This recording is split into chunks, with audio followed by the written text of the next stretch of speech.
Dans certains villages, on dit que le poison le plus mortel n'est pas toujours dans la nourriture. Parfois, il se cache dans le cœur de quelqu'un qui sourit. Cette histoire est celle d'Aminata et d'un amour brisé, d'une mort sans explication et d'un secret que personne n'aurait dû découvrir. Aminata et Youssouf étaient mariés depuis 5 ans. Dans le village, on les appelait le couple béni. Aminata était douce, respectée, toujours prête à aider. Youssouf, lui, était un homme calme, travailleur, aimé de tous. Chaque matin, Aminata se levait avant le soleil. Elle préparait le thé. Elle chantait doucement et avec passion. Youssouf disait souvent, quand elle chante, même la maison respire. Mais un bonheur trop calme attire parfois l'envie. Et dans leur entourage, une femme observait, la cousine d'Aminata, Fanta. Fanta n'était pas une cousine comme les autres. Elle avait grandi dans la même concession que Youssouf. Ils avaient partagé les mêmes repas, les mêmes fêtes, les mêmes silences.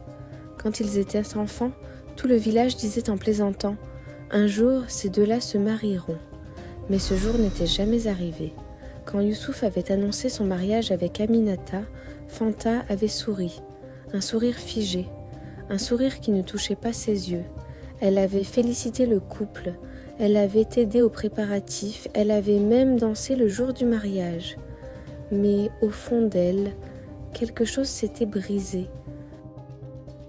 À partir de ce jour, Fanta devint toujours présente. Elle venait sans être appelée. Elle restait même quand il n'y avait rien à dire. Elle observait. Quand Aminata riait avec Youssouf, le regard de Fanta se durcissait. Quand Youssouf s'absentait, Fanta devenait douce avec Aminata. Trop douce. Elle posait des questions étranges. « Tu n'as jamais peur de perdre ton mari ? Et s'il tombait malade, que ferais-tu » Aminata riait sans se méfier. La nuit, Fanta ne dormait presque pas. Elle repensait à chaque instant partagé avec Youssouf, à chaque regard qu'il ne posait plus sur elle. Dans son esprit, une idée revenait sans cesse. Ce n'est pas juste. Il m'appartenait avant. Peu à peu, son amour se transforma. Il n'était plus tendre. Il devint obsession. Fanta connaissait les traditions, les plantes, les secrets que les anciens ne transmettaient qu'à certains. Et plus elle regardait Aminata vivre, plus elle se persuadait que cette femme n'était qu'un obstacle entre elle et l'homme qu'elle n'avait jamais cessé d'aimer.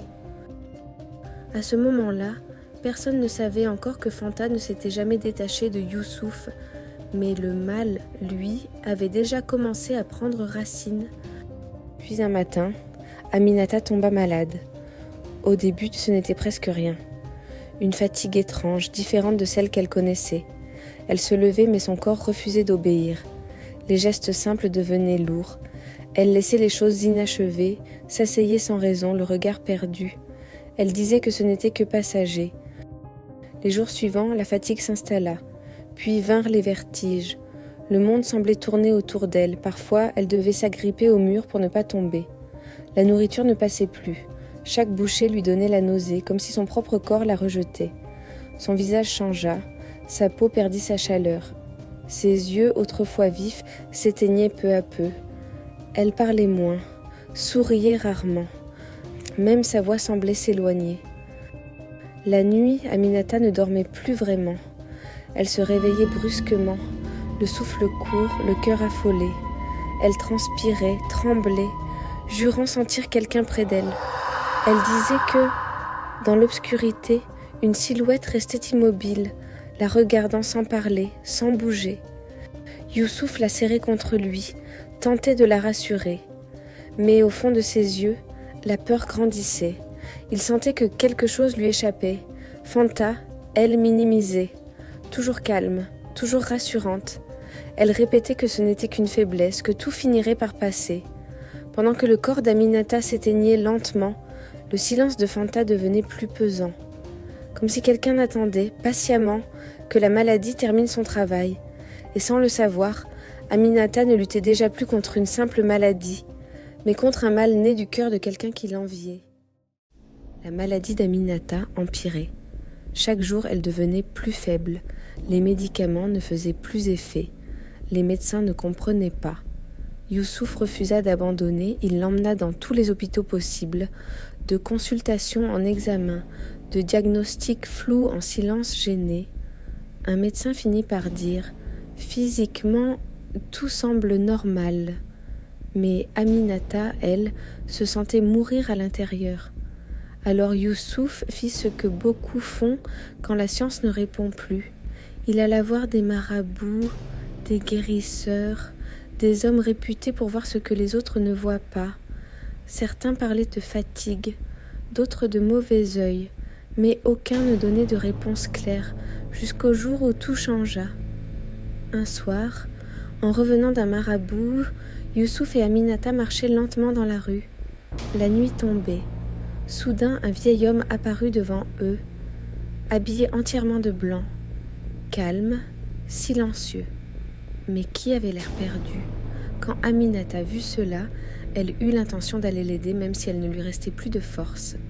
Elle partit alors lui demander ce qui n'allait pas et ce qu'il faisait perdu dans la pénombre. Puis le vieil homme fixa Aminata longuement, très longuement. Puis il dit d'une voix posée « Cette femme n'est pas malade.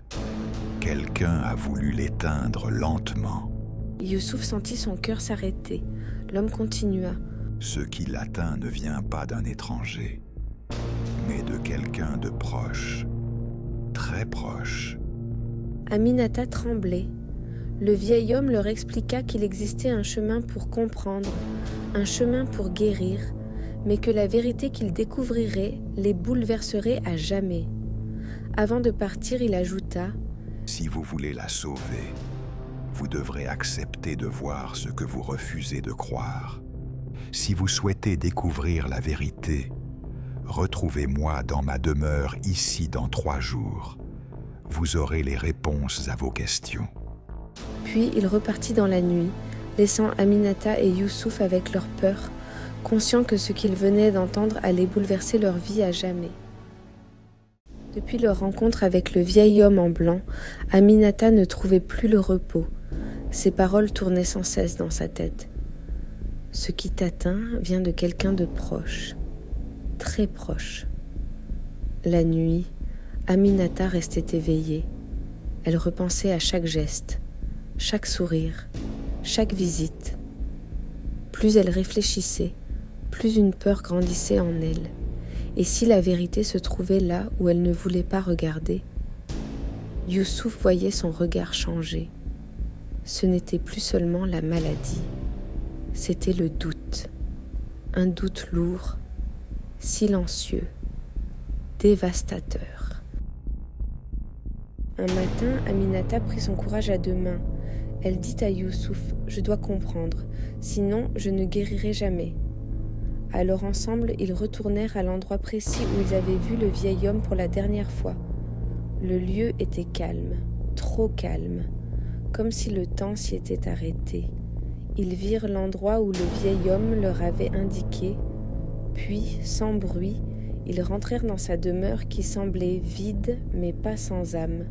Soudain, le vieil homme apparut à nouveau, toujours vêtu de blanc. Il regarda Aminata longuement, puis dit « Tu es prête maintenant ?» Le vieil homme expliqua qu'il existait un moyen de révéler la vérité, un geste simple, mais lourd de conséquences. Si tu acceptes ce chemin, ce qui t'a été envoyé retournera à sa source. La personne qui t'a fait du mal portera elle-même ce fardeau. Il marqua une pause et ajouta « Toi, tu guériras, mais ce que tu découvriras te brisera peut-être plus que la maladie. » Aminata tremblait. Ce n'était pas la peur de souffrir, c'était la peur de savoir. Youssouf lui serra la main. Ils acceptèrent. Les jours suivants, quelque chose changea. Aminata retrouva peu à peu ses forces. Son souffle revenait, son regard s'éclaircissait. Mais au même moment, une autre personne du quartier tomba malade. Très malade. Fanta. Fatigue soudaine. Vertige. Faiblesse inexpliquée.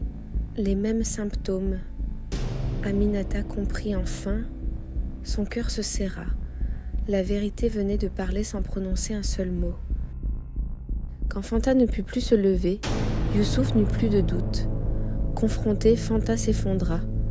Elle alla voir Aminata et avoua tout. La jalousie, la rancœur, l'acte posé dans l'ombre.